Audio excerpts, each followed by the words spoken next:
Hello, kamusta ang buhay? Welcome po sa Python project ko po na practice quizzer sa math. Yung game ko po ay may 5 level, which is yung easy po na addition, yung medium po na subtraction, yung hard po na division and multiplication na random po. And yung hard po, yung very hard po ay square root and exponential po. Both sa hard po na randomize. And yung panglas po ay expert na mix operation po siya, na dalawang operation po sa isang tanong.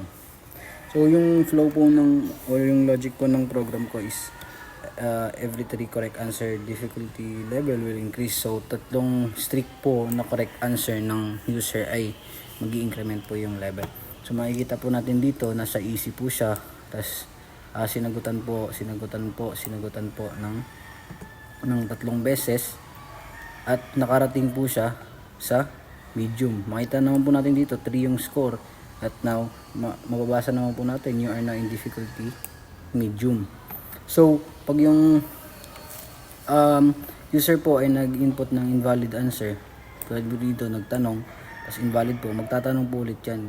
Tapos kung ulitin po ulit, magtatanong po ulit yan. Nakaloop po yan hanggang sa at ugnay na po yung input ng user.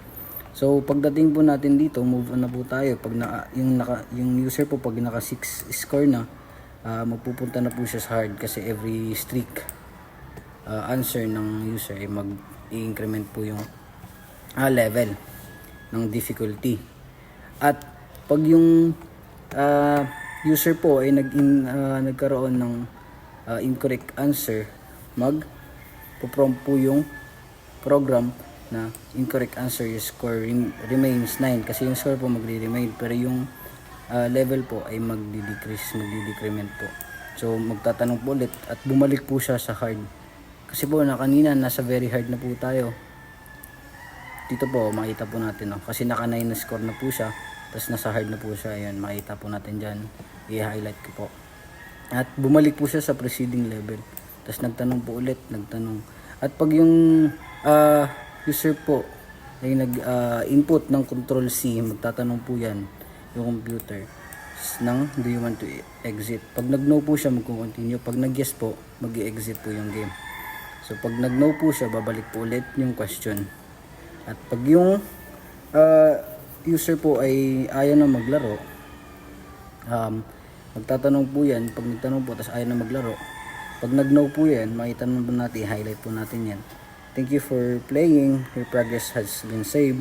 Come again and play. Your high score is 9. Have a nice day. Kasi yung score po niya kanina is 9. Hindi po na nabago. Nandito pa yung score niya. Okay po. So ayun lang po. Maraming salamat sa pakikinig. Naway may naintindihan po kayo. Thank you po.